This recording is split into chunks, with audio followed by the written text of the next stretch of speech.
Дэлхийн тулд Бурхан тэр гүшүүрэг болгож ашигласан. Эцэн бүх алдар байхалдгаа. Энэ бүх зүйл үр дүнд давлан хүчтэй болно.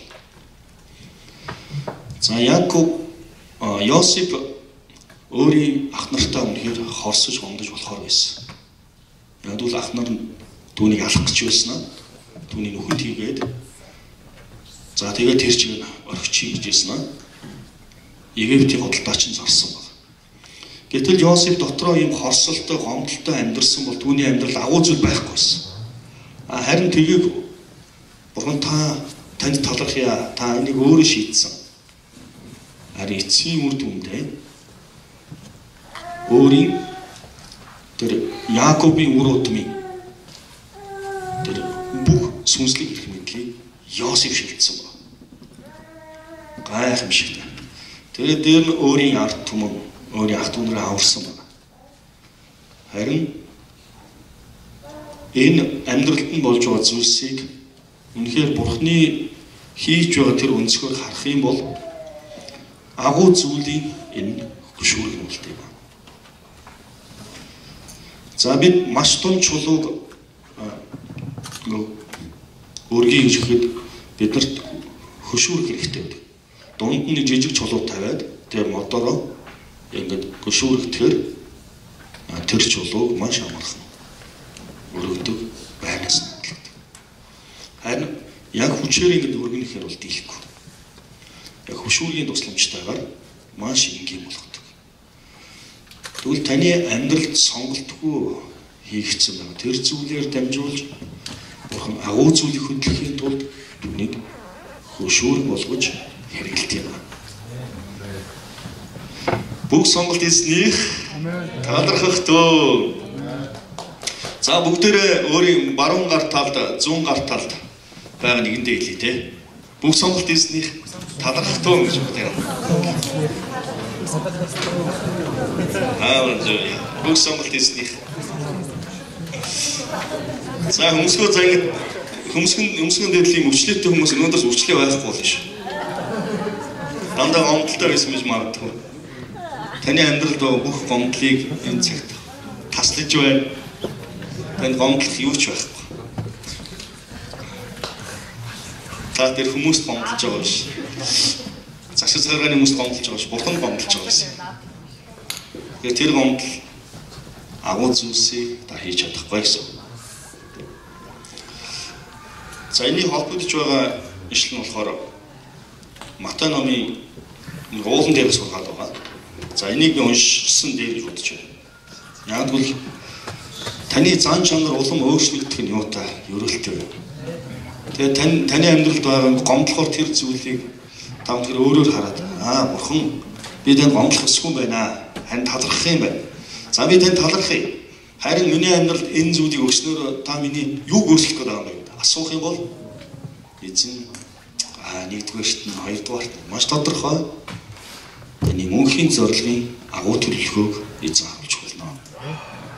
Харин та гомдол дотор байх юм бол таны өдрөөс өдөрт ингээд эдис нүхэд замагдгүй цих нууртайс мөн бүгтийг бол тэгээд дагагдах хүчин зүйл болох. Харин та талархалтайгаар улам тэнийгээд агуу зүйлсийг бүтээгээд хожим мөнхийн эзний тэр мөнхийн улсын өмнө эзэн баяртайгаар эзэн танд талархъя гэж хэлэх тийм цагийг хүсэн өрөөж байна. Тэр энэ үеийнхэн бол гомдлох зүйл их байгаа гэж бодож байна. Тэгвэл өмнөх үеийнхэн нэлээх шархалт дэсэн гэж магадгүй. Гэхдээ харин одоо бол гомдлох зүйл байхгүй болчихлоо шүү дээ. Яг л та Бурханд гомдлж байна гэж ойлгосон хүмүүс биш. За Матай номын 5 дугаар бүлгийн 3-аас уншия. Энэ нэлийн уулан дээр хамгийн алдартай сургаалын хэсэг байна. Тэгэхээр энэ хэсгээс унших. За 5-ын 3-аас Матай номын сүнсэн дотроо ядуу хүмүүс ирүүлдэе. Учир нь Тэнгэрийн хаанчлал бол тэднийх юм аа гэсэн. Өө ямар гайхамшигтэй. Та сүнсэн дотроо үнэхээр ядуу тийм. Ус сүглэн. Эцэг би үнэхээр таны өмнө зогсож байна. Үнэхээр би таны сонголтод би найдаж байна.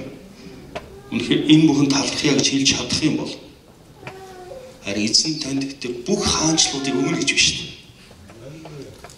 Харин та дотор гомдолтой байх юм бол та өчүүхэн газрыг ч та өв болгож авахгүй. Та оногдохгүй.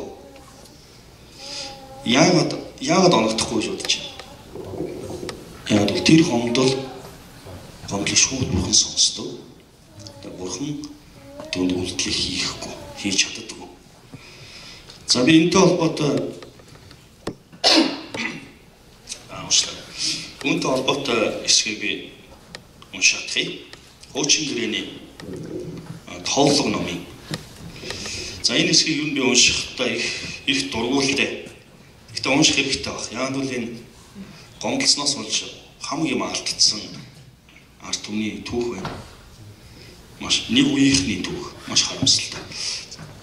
Гэхдээ энэ биднэрт өнөөдөр сануулга болох ёстой. Яг л таны дотор байгаа тэр гомдлыг өнөөдөр Есүс Христосийн нэрээр нураах зорилготой. Тэгэд танаар дамжуулан Монгол үндэстэн босгогдож бүх үндэстнүүд ерөөх учраас үнийг дуудахыг хүсэж байна. За тооллого номын 14 дугаар бүлэг. За яг гомдол гарах, бурхан гомдол гаргасан зүйл хийх гэж байгаа юм шиг да. 14-ийн би 27-оос. За 26 эзэн Мөсө Аарон нартай яриг альтгатаа гэдэг энэс нь уншчихъя. Тооллого номын 14-ийн 26. Эзэн Мөсө Аарон нартай яриг альтгатаа миний эсрэг гомдлож энэ хорон уу чуулганыг би хэр удаан төвчих вэ? Миний эсрэг гомдлож буй Израилийн хүүгүүдийн гомдлыг би сонссон. Тэдэнд ийм хэл. Эзэн айлдж байна. Би өөрийн амьд дуугаар тангаргалъя. Та нар миний чихэнд ялсантай адил түүнчлэн би та нарт үнэхээр хийх болно. Миний эсрэг гомдлсон 20 ба түүнээс дээш насны гүйцэд тоологдсон тооныхон дагуу та нараас тоологдсон бүх хүний цогцсон энэ сүлд унах болно гэж. За энэ эсийг үнэхээр маш гонигтай түүх. Яг л тэгэд Мөсө Аарон нарт гомдлж байна гэж. Яах гэж бид нарыг энэ цүлд газарт авчирсан юм. Биднэрт үнэхээр уух усаалга, биднэрт махалга, яах ч наашаа авчирсан юм. Маш их гомдлууд байсан. Харин тэр бүх гомдол нь тэр Мөсө Аарон нарт биш. Тэр бурхан гомдлж байсан юм. Тэр бурхан үнэхээр ууралсан байна. Тэгээ тэр өөрийнхөө ууралсан тэр уураа тэднэрт хэлж байна. За би энэ хэсгийг дахиад уншия. Эзэн Мөсө Аарон нартай ярин айлдахдаа миний эсрэг гомдлож буй энэ хорон уу чуулганыг би хэрхэн удаан дэвсгэрлэх вэ? Миний эсрэг гомдлож буй Израилийн хүүгүүдийн гомдлыг би сонссон. Тэдэнд ийм хэл. Эзэн айлдж байна. Би өөрийн амьд дуугаар тангаргалъя. Та нар миний чихэнд ялсантай адил түүнчлэн би та нарт үнэхээр хийх болно.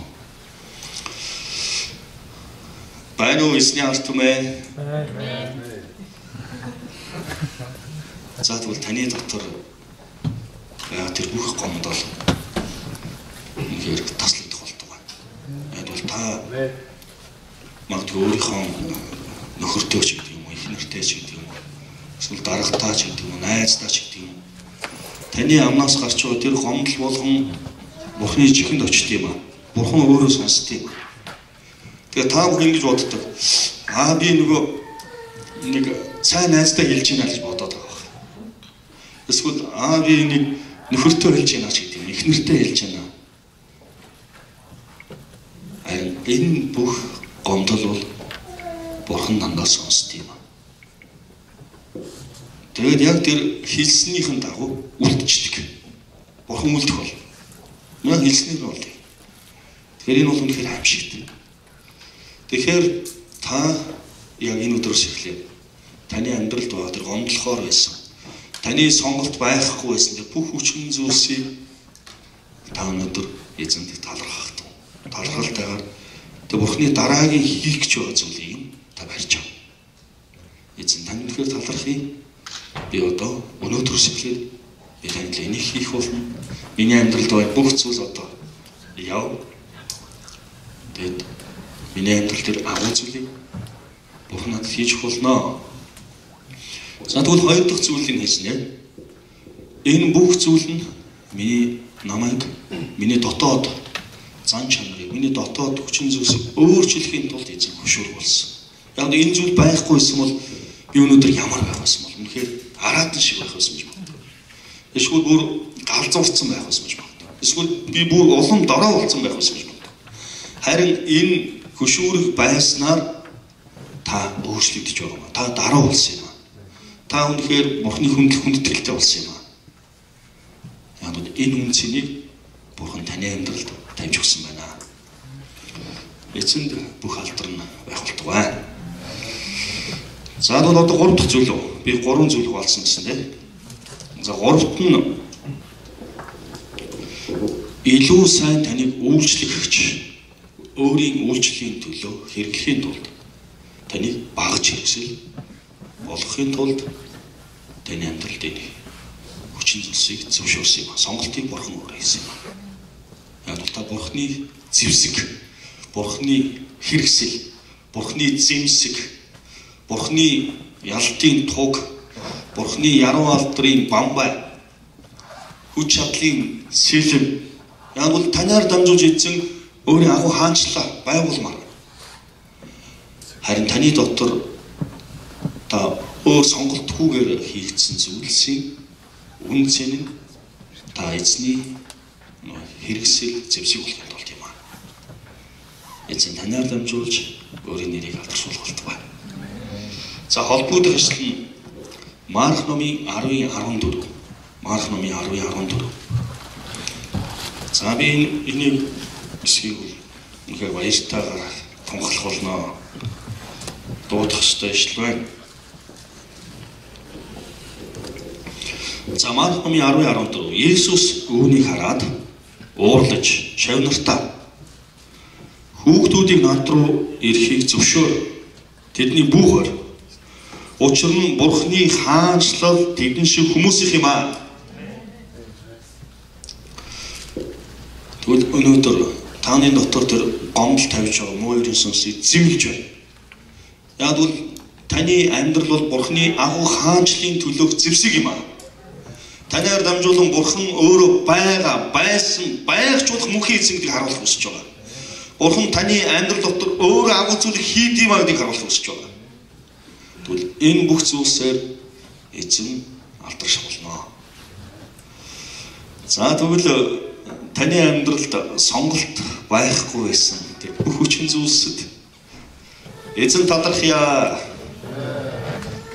За таны дотор одоо тэр гомдлохоор байсан тэр бүх хүчин зүйлсийг бүгд энэ цагт одоо нураая.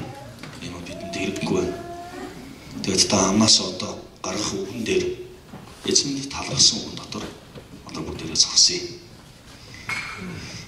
Үнэхээр би итгэлтэй байна. Монгол үндэстнээр дамжуулж дэлхийн бүх улс үндэстнийг ерөөх болно гэж би тунхаглаж байна. Бидний амьдрал бүгд үнэхээр баян чинээл байх болно. Энэ бол эзэн үнэхээр хялбархан зүйл. Харин бид Бурхны тэр үнцэнтэй зүйлийг ойлгох юм бол эзэн бидэнд тэр бүх үнэт зүйлсийг хэрэглүүлэх болно. Тэгвэл та өнөөдөр эзний тэмдэг байхаар эзэн таныг босгож байна. Таныг үнэхээр хөшөөрөг байхаар таны амьдрал дээр бүх зүйлс зөвшөөрсөн байна. Тэгээ таны үнэхээр багц зэвсэг байхаар эзэн таныг хэрэглэхийг хүсэж байна. Тэгвэл үнэхээр бүх сонголт эзнийх талархах тоо.